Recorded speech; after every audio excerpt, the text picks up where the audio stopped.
Woo! Hey guys, my name is Little Black Book. You already know what time it is. We are talking about celibacy once again. Little Black Book. You know what time it is. Time it is. Time it is. Time it is. Time it is. Time it is. Time it is. Time it is. Time it is. What that means being celibate, what I mean by that is that doesn't mean I'm openly sleeping and then agree with sleeping around. It means that I've done something of a sexual nature during the year, or with someone, or with myself, masturbation or having sex or some type of higgy hagger each year. And this is the first year where I haven't done that. And maybe some of you are watching this and thinking to myself, what a madness, look at this Christian, he calls himself a Christian? Yeah, fam, I call myself a Christian. I'm born again, saved, but there is parts of me which are still in the process of being saved, and I need to nuke it because it's not correct. I don't think anybody should be sleeping around. You should not be sleeping with your partner, even if you know you're gonna be married. You shouldn't be doing it until you're married. Trust me, I've learned the hard way. Trust and believe. Trust and obey, cause there is no other way but to trust and obey. Trust and obey, you get me? So yes, we are talking about celibacy once more again, and we are talking about the issue of the effectiveness of a Christian whilst they are not celibate.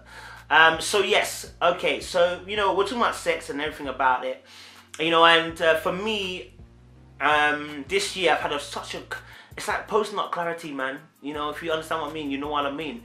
It's like after you've had sex, the clarity you get, that's how I feel this past year.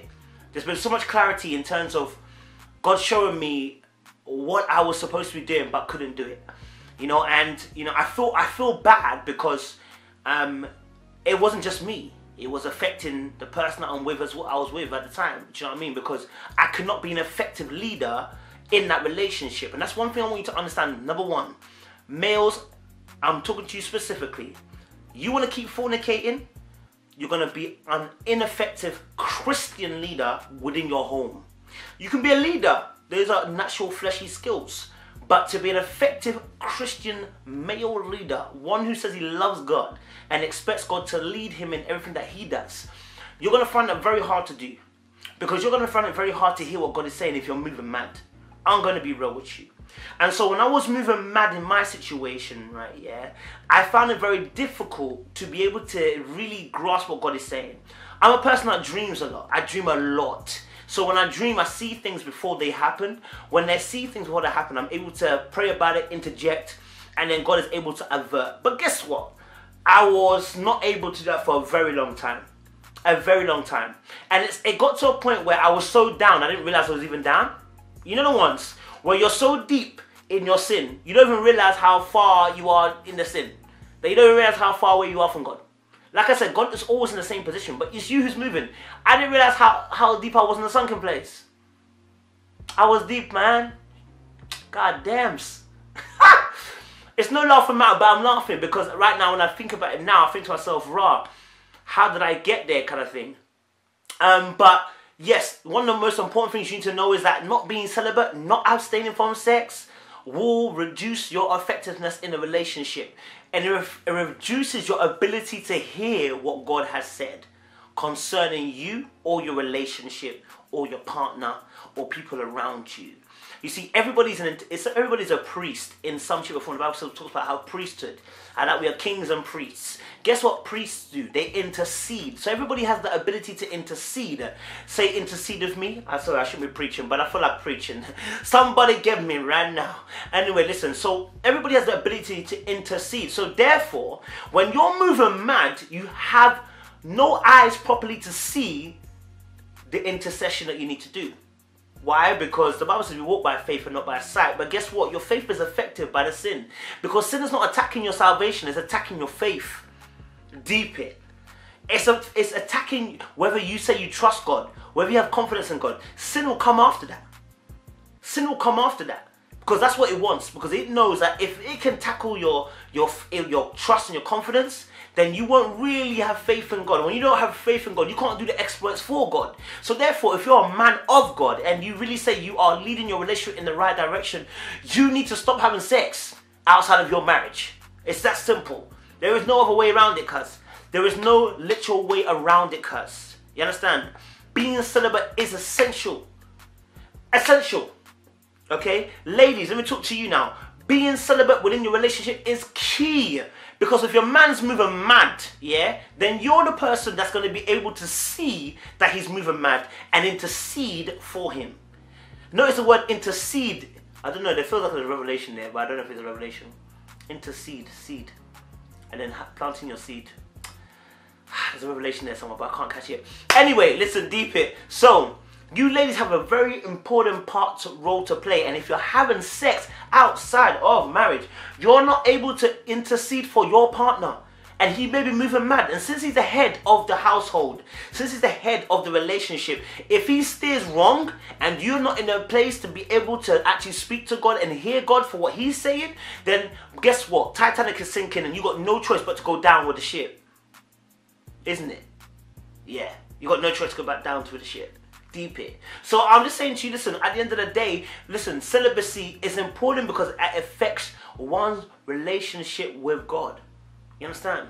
And for me, when I was in a relationship, you know, sex, what it did was really, it drew us close as fleshly bodies.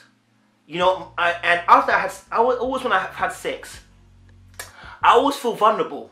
And then I realized it's just like when Adam and Eve were having, when they had the fruit from the tree, they felt naked. They realized they were naked. They were ashamed. That's how I feel. After having sex, I felt like I'm ashamed, naked, vulnerable. And so I tried to hide myself from God. When I hear God calling me in the garden, I say, no, God, no, no, no, no. And that's what you do. When you have sex before marriage, you begin to hide and shun God. And eventually, it gets to a point where you don't even want to hide no more. You just don't want to know God no more. I'm not saying you lose your salvation. I'm saying that you lose your desire to want to follow the will of God. You lose your desire to hear from God. Do you know what I'm saying? You don't pick up the phone no more. Just like when you don't like somebody, what happens? You don't pick up the phone to pick up the phone call. You understand? What? You don't pick up the phone to pick up the phone call? You don't pick up the phone call to hear what the person's saying. Do you get what I'm saying? So deep it. And I'm deep in it that, listen, sometimes when I move mad, I don't want to pick up the phone call with God. Because I'm embarrassed, I'm ashamed, I'm annoyed that I allow myself to get to that point. But listen, celibacy, this is so important. I keep mentioning that word because I want it to be droned in your head. The same way that pornography, sex, and all these terms are droned into your head. I want you to drone into your head celibacy. Celibacy is nothing without Jesus Christ. Celibacy without Jesus Christ is abstaining. That's simply it. It's not celibacy. And so what we're talking about here, it's just like fasting without praying, or fasting without consulting God. It just becomes you abstaining from food. Drawing you closer. You know what sex does? It actually draws out your emotions, and not always the right emotions. What I mean by that is without the formation of marriage with you and a person, you start to drag out the emotions in each other, the emotions which then are easily hurt by actions by the other person. And so when you realize when you're having sex is that the relationship actually begins to speed up. People start telling you I love you, and they don't really know what I love you actually means because they've been having sex. They tell you that they miss you, they need you, and really they miss sex, not you. You know, they become very feely, touchy-feely, physical because they want sex. And then that's what it does, it draws that out of you. And so instead of it being about God and glorifying God, because your relationship is to glorify God, not to glorify yourselves and not to be even happy. Yeah, I said it. Your relationship is not to make you happy. No, if that's what you think it is. Your relationship is actually meant to glorify God. That's why God put the two together. He said, I'm going to make a perfect helpmeet to do what? To complete the work that I've issued for Adam already. Adam, you're in the garden. Tend to the garden. That's the work. That's my word. That's my will. That's my instruction. And the woman was meant to come and aid him so that he could do the work. So, what work are you doing when you're having sex? Celibacy, baby. Not really do much effective work to get me. You can't focus on anything else because you're focused on the other person. You're focused on how great the sex was. Before marriage, it just opens up so much doors. But let's talk about even you pleasuring yourself, masturbation. Let me tell you something about masturbation. It's a selfish act. It's about making sure you're pleased. Again, sex is not just about you being pleased. It's for the glory of God. It's mad, isn't it? When you get into a true depth of Christianity, then it starts to hurt because now we're talking about things that we don't want to talk about. It's not about you, it's about God. It's about how you're meant to love one another and replicate what God shows you, which is unconditional love. And what the sex does, it makes you more intimate. Just like worship makes you more intimate. Just like spending that quality time with God makes you more intimate. Just like reading His Word draws you in to being more intimate. Sex has that ability to draw two people together to be more intimate. Why you gotta be celibate? Because it affects relationships that we're in. And so I realize that when you're having sex, it actually changes the way you look at women. You know, I feel more lustful after I've had sex like that. You know, at the beginning, I'm cool. At the beginning, I'm like, no, I don't want sex. After I've had sex, I'm like, yeah, I'm cool now. I'm settled. And then give it a day, I feel an onslaught of lust come for me. One of the things happen, the Bible talks about how, you know, unless a strong man's tied up, then, you know, there's no way that you can overtake the house. And so what happens is when the house has been swept clean, a demon will try to come back to where it's been issued out of, because it wants to come back to it doesn't want to be in the dry places. It wants to be where you are. I want to be where you are, dwelling in your presence, seated by your table, surrounded by your glory,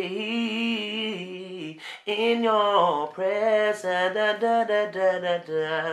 That's where I always want to be. Come on. So, that sex opens the door. When you're in a relationship, let's talk about celibacy. Let's talk about relationship, okay? I say this to my boys all the time. You may be celibate. If your partner's not celibate, and then when I say celibate, I'm talking about all sexual things. If your partner's not abstaining from pornography, masturbating, them things there, she's opening a door for both of you. You see, because the two shall become one. You said that you want to be with this person, so you're now conjoining yourself together. Now, when she opens a door, be aware that the repercussions, the reverb, the comebacks coming onto both of you. Because if she now feels lustful because of what she's been doing, she's going to issue that lust onto you. She's going to want to have sex with you, or vice versa. Guys, if you're opening the door of masturbation, you're going to feel that lust and the greed consume you, and you're going to want to issue that lust onto your partner. And so therefore, celibacy is for both people. It can't just be on one side. Both parties have to agree. Both parties have to make sure that they're on point, because if they don't, the doors can open. That's why sex is so powerful. That's why sex in itself, it's not a problem, but when you have it outside of what God has asked for, there will be repercussions.